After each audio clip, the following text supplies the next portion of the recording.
ಪ್ರೀತಿಯ ಸ್ನೇಹಿತರೆ, SN study ಅಕಾಡೆಮಿಗೆ ನಿಮಗೆಲ್ಲರಿಗೂ ಸ್ವಾಗತ. ಭಾರತ ಸಂವಿಧಾನದ ಅನುಸೂಚಿಗಳು. ಭಾರತ ಸಂವಿಧಾನದಲ್ಲಿ ಒಟ್ಟಾರೆಯಾಗಿ 12 ಅನುಸೂಚಿಗಳನ್ನು ಕಂಡುಬರುತ್ತವೆ. ಒಂದೊಂದಾಗಿ ನೋಡೋಣ ಬನ್ನಿ. ಅನುಸೂಚಿ 1, ರಾಜ್ಯಗಳು ಮತ್ತು ಕೇಂದ್ರಾಡಳಿತ ಪ್ರದೇಶಗಳ ಹೆಸರುಗಳ ಹಾಗೂ ವ್ಯಾಪ್ತಿ. ಅಂದರೆ ಭಾರತ ದೇಶದಲ್ಲಿ 28 ರಾಜ್ಯಗಳು 8 ಕೇಂದ್ರಾಡಳಿತ ಪ್ರದೇಶಗಳ ಬಗ್ಗೆ ಸವಿವರವಾಗಿ ತಿಳಿಸುವ ಅನುಸೂಚಿ 1 ಅನುಸೂಚಿ 2, ರಾಷ್ಟ್ರಪತಿ, ರಾಜ್ಯಪಾಲರು, ನ್ಯಾಯಾಧೀಶರು ಮುಂತಾದವರ ವೇತನ ಹಾಗೂ ಭತ್ಯೆಗಳ ವಿವರವಾಗಿ ತಿಳಿಸುವ ಭಾರತ ಸಂವಿಧಾನದ 2ನೇ ಅನುಸೂಚಿಯಾಗಿರುತ್ತದೆ. ಅನುಸೂಚಿ 3, ಸಂಸದರು, ಶಾಸಕರು ಮತ್ತು ನ್ಯಾಯಾಧೀಶರ ಪ್ರಮಾಣವಚನ. ಸ್ನೇಹಿತರೆ, ಇಲ್ಲಿ ರಾಷ್ಟ್ರಪತಿಗಳಿಗೆ ಪ್ರಮಾಣವಚನ ಬೋಧಿಸುವವರು ಎಷ್ಟನೇ ಅನುಸೂಚಿಯ ಮೇರೆಗೆ ಅಂದರೆ 3ನೇ ಅನುಸೂಚಿಯ ಮೇರೆಗೆ.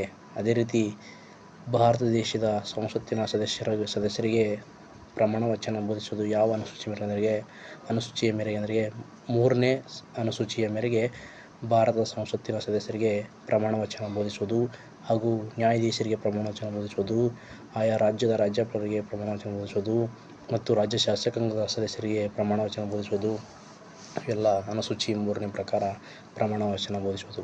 ಉದಾಹರಣೆ, ಭಾರತ ರಾಷ್ಟ್ರಪತಿಗಳಿಗೆ ಭಾರತ ದೇಶದ ಸುಪ್ರೀಂ ಕೋರ್ಟ್ನ ಮುಖ್ಯ ನ್ಯಾಯಮೂರ್ತಿಗಳು ಪ್ರಮಾಣವಚನವನ್ನು ಬೋಧಿಸುತ್ತಾರೆ ಸ್ನೇಹಿತರೆ. ಅದೇ ರೀತಿ ರಾಜ್ಯದ ರಾಜ್ಯಪಾಲರಿಗೆ ಆಯಾ ರಾಜ್ಯದ ಮುಖ್ಯ ನ್ಯಾಯಾಧೀಶರು ಪ್ರಮಾಣವಚನವನ್ನು ಬೋಧಿಸುತ್ತಾರೆ. ಅದೇ ರೀತಿ ಉಪರಾಷ್ಟ್ರಪತಿಗಳಿಗೆ ರಾಷ್ಟ್ರಪತಿಗಳು ಪ್ರಮಾಣವಚನವನ್ನು ಬೋಧಿಸುತ್ತಾರೆ ಸ್ನೇಹಿತರೆ. ಓಕೆ, ನೆಕ್ಸ್ಟ್ ಅನುಸೂಚಿ 4, ರಾಜ್ಯಸಭೆಯಲ್ಲಿ ರಾಜ್ಯಗಳಿಗೆ ಸ್ಥಾನಗಳ ಹಂಚಿಕೆ. ಅಂದರೆ ರಾಜ್ಯಸಭೆ ಮತ್ತು ಲೋಕಸಭೆ ಅಂತ 2 ಮನೆಗಳನ್ನು ಕಾಣಬಹುದು ನಾವು. ಇಲ್ಲಿ ರಾಜ್ಯಸಭೆಗೆ ಎಷ್ಟನೇ ಅನುಸೂಚಿಯ ಮೇರೆಗೆ ಸ್ಥಾನಗಳ ಹಂಚಿಕೆ ಮಾಡ್ತಾರೆ ಅಂದರೆ 4ನೇ ಅನುಸೂಚಿಯ ಮೇರೆಗೆ ಸ್ಥಾನಗಳನ್ನು ಹಂಚಿಕೆ ಮಾಡಲಾಗುತ್ತೆ ಸ್ನೇಹಿತರೆ. ಕರ್ನಾಟಕದಿಂದ 12 ಸ್ಥಾನಗಳನ್ನು ರಾಜ್ಯಸಭೆಗೆ ಹಂಚಿಕೆ ಮಾಡಲಾಗುತ್ತೆ ಸ್ನೇಹಿತರೆ. ಅದೇ ರೀತಿ ಅತಿ ಹೆಚ್ಚು ರಾಜ್ಯಸಭೆಗೆ ಹೆಚ್ಚು ಆಯ್ಕೆಗೊಳ್ಳುವ ರಾಜ್ಯಸಭೆ ಸ್ಥಾನವೆಂದರೆ ಉತ್ತರ ಪ್ರದೇಶ ಆಗಿರುತ್ತದೆ. ಅನುಸೂಚಿ 5, ಅನುದಾನಿತ ಪ್ರದೇಶಗಳು ಮತ್ತು ಆದಿವಾಸಿ ಪ್ರದೇಶಗಳ ಬಗ್ಗೆ ಆಡಳಿತದ ಕುರಿತು ಸವಿವರವಾಗಿ ನಾವು 5ನೇ ಅನುಸೂಚಿಯಲ್ಲಿ ಕಾಣಬಹುದು. ಅನುಸೂಚಿ 6, ಅಸ್ಸಾಂ, ಮೇಘಾಲಯ, ತ್ರಿಪುರ, ಮಿಜೋರಾಂ ಆದಿವಾಸಿ ಪ್ರದೇಶಗಳಿಗೆ ವಿಶೇಷ ಆಡಳಿತವಾಗಿ ನಾವು ಎಷ್ಟನೇ ಅನುಸೂಚಿಯಲ್ಲಿ ನೋಡೋದಂದರೆ 6ನೇ ಅನುಸೂಚಿಯಲ್ಲಿ ಸಹ ಕಾಣಬಹುದು. ಅನುಸೂಚಿ 7, ಕೇಂದ್ರ ಪಟ್ಟಿ, ರಾಜ್ಯ ಪಟ್ಟಿ, ಸಮವರ್ತಿ ಪಟ್ಟಿ ಅಂತ 3 ನಾವು ಕಾಣ್ತೀವಿ ಸ್ನೇಹಿತರೆ. ಆ 3 ಕಾಣುವ ಪಟ್ಟಿಗಳಂದರೆ 7ನೇ ಅನುಸೂಚಿಯಲ್ಲಿ. ಕೇಂದ್ರ ಪಟ್ಟಿ ಅಂದರೆ ಉದಾಹರಣೆ ರೈಲ್ವೆ ಆಗಿರುತ್ತದೆ ಸ್ನೇಹಿತರೆ. ರಾಜ್ಯ ಪಟ್ಟಿ ಅಂದರೆ ಪೊಲೀಸ್ ಆಗಿರುತ್ತದೆ. ಸಮವರ್ತಿ ಪಟ್ಟಿ ಅಂದರೆ ಆರೋಗ್ಯ, ಶಿಕ್ಷಣ ಮುಂತಾದವುಗಳು ನಾವು ಸಮವರ್ತಿ ಪಟ್ಟಿಯಲ್ಲಿ ಕಾಣಬಹುದು.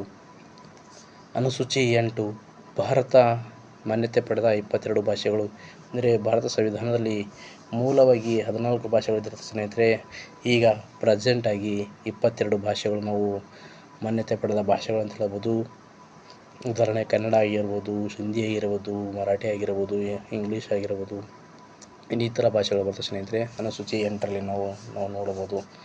ಅನುಸೂಚಿ 9, ಕೆಲವು ಕಾನೂನುಗಳನ್ನು ನ್ಯಾಯಾಲಯಕ್ಕೆ ಪರಿಶೀಲನೆಗೆ ಹೊರತಾಗಿ ವ್ಯವಸ್ಥೆ ಮಾಡುವುದು ಸ್ನೇಹಿತರೆ. ಅದೇ ರೀತಿ ಅನುಸೂಚಿ 8, ಪಕ್ಷಾಂತರ ನಿಷೇಧ ಕಾಯ್ದೆ, ಆ್ಯಂಟಿ ಡಿಫೆನ್ಸ್ ಲಾ ಅಂತ ಕರಿತೀವಿ ಸ್ನೇಹಿತರೆ. ಇದು ಭಾಳ ಇಂಪಾರ್ಟೆಂಟ್ ಕ್ವಶನ್ ಆಗಿರುತ್ತೆ. ಪಕ್ಷಾಂತರ ನಿಷೇಧ ಕಾಯ್ದೆ ಇದು ರಾಜೀವ್ ಗಾಂಧಿ ಅವರ ಕಾಲದಲ್ಲಿ ಬಂದಿರುತ್ತದೆ. 1985-86 ನಡುವೆ ಇದೊಂದು ಪ್ರಮುಖವಾದ ಕಾಯ್ದೆ ಆಗಿರುತ್ತೆ ಸ್ನೇಹಿತರೆ. ಇಲ್ಲಿ ಪಕ್ಷಾಂತರ ನಿಷೇಧ ಇಂಪಾರ್ಟೆಂಟ್ ಕ್ವಶನ್ ಆಗಿದೆ. ಇದು 10ನೇ ಅನುಸೂಚಿಯಲ್ಲಿ ಕಂಡುಬರುತ್ತದೆ.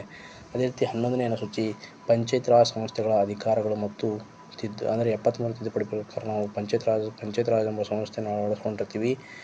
ಇದು 1993ರ ಒಂದು ಕಾಯ್ದೆ ಅಂತ ಹೇಳ್ಬೋದು ಸ್ನೇಹಿತರೆ. ಭಾಳ ಇಂಪಾರ್ಟೆಂಟ್ ಆಗಿದೆ ಎಕ್ಸಾಮ್ ದೃಷ್ಟಿಯಿಂದ. ಇಲ್ಲಿ 29 ಅಂಶಗಳ ಕಾರ್ಯಕ್ರಮ ಇರ್ತಂದರೆ ಪಂಚಾಯತಿಗಳು ಯಾವ ರೀತಿ ಕೆಲಸ ಮಾಡಬೇಕಪ್ಪ ಅಂದರೆ 29 ಜವಾಬ್ದಾರಿಯುತವಾದ ಒಂದು ಕಾನೂನುಗಳನ್ನು ಪಂಚಾಯತಿಗಳು ಮಾಡ್ತಾರೆ ಸ್ನೇಹಿತರೆ. ಉದಾಹರಣೆ, ಬೀದಿ ರಸ್ತೆಗಳಲ್ಲಿ ದೀಪ ಹಾಕಿಸೋದು ಮತ್ತು ನೀರಿನ ವ್ಯವಸ್ಥೆ ಮಾಡಿಸಿರುವುದು, ಇನ್ನು ಮುಂತಾದ ಒಂದು ಬೀದಿ ರಸ್ತೆಗಳಾಗಿರ್ಬೋದು, ಮುಂತಾದ ಕಾರ್ಯಕ್ರಮಗಳನ್ನು ಪಂಚಾಯತಿಗಳು ಮಾಡ್ತಾರೆ ಸ್ನೇಹಿತರೆ. ಅದೇ ರೀತಿ ಅನುಸೂಚಿ 12, ನಗರ ಪಾಲಿಕೆಗಳ ಅಧಿಕಾರಗಳು ಮತ್ತು 74ನೇ ತಿದ್ದುಪಡಿ ಪ್ರಕಾರ ಕರ್ನಾಟಕದಲ್ಲಿ 11 ಮಹಾನಗರ ಪಾಲಿಕೆಗಳನ್ನು ಕಾಣಬಹುದು ಸ್ನೇಹಿತರೆ. Thank you so much. ಎಲ್ಲರಿಗೂ ಒಳ್ಳೆಯದಾಗಲಿ. ಜೈ ಹಿಂದ್, ಜೈ ಕರ್ನಾಟಕ.